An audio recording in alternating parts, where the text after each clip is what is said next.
গত ফেব্রুয়ারিতে ঢাকার একটি হাসপাতালে চিকিৎসাধীন ছিলেন অভিনেত্রী তানিয়া বৃষ্টি। জানা যায়, সময়ে জনপ্রিয় এই অভিনেত্রী ব্রেন টিউমারে আক্রান্ত। এরপর সফল অস্ত্রোপচার শেষে ২০ ফেব্রুয়ারি বাসায় ফেরেন তিনি। গত ৪ মার্চ রাতে ফেসবুক লাইভে এসে নিজের শারীরিক অবস্থার বিবরণ দিয়ে অভিনেত্রী জানান অনেকটা ভালো আছেন তিনি। চিকিৎসকদের পরামর্শে বাসাতেই বিশ্রামে আছেন। নিজের ফেসবুকে আরেকটি পোস্ট করেন তানিয়া। সন্ধ্যা ৬টার দিকে তিনি লেখেন, অপারেশন, লাইফ সাপোর্ট, আইসিইউ, সব মিলিয়ে ১১ দিন। অভিনেত্রীর এমন পোস্টের পর থেকে ভক্তরা উদ্বেগ প্রকাশ করেন। ফেসবুকে একটি পোস্ট শেয়ার করেন নির্মাতা চয়নিকা চৌধুরী। তার পোস্টের মাধ্যমে জানা যায়, চেন্নাইয়ের একটি হাসপাতালে চিকিৎসাধীন আছেন তানিয়া বৃষ্টি। ফেসবুকে চয়নিকা চৌধুরী লেখেন, কখন যে কার জীবনে কি ঘটে যায় কেউ বলতে পারে না। চেন্নাইতে আছে, অথচ আমার একজন পছন্দের মানুষ অভিনয় শিল্পী তানিয়া বৃষ্টির সঙ্গে দেখা হবে না, এটা কেমন কথা।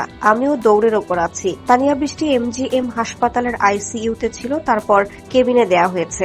সেই ৯ তারিখ থেকে ২২ মার্চ, আজ রোববার রিলিজ হলো। আবার ১১ দিন পর আসতে হবে।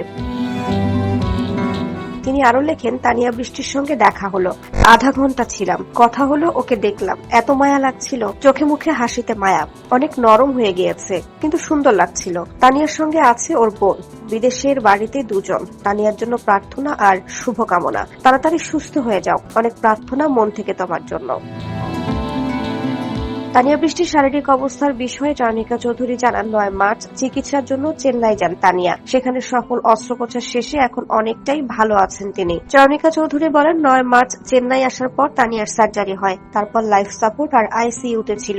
শনিবার কেবিনে স্থানান্তর করা হয়। রোববার বিকেলে হাসপাতাল থেকে ছাড়পত্র দিয়েছে তাকে।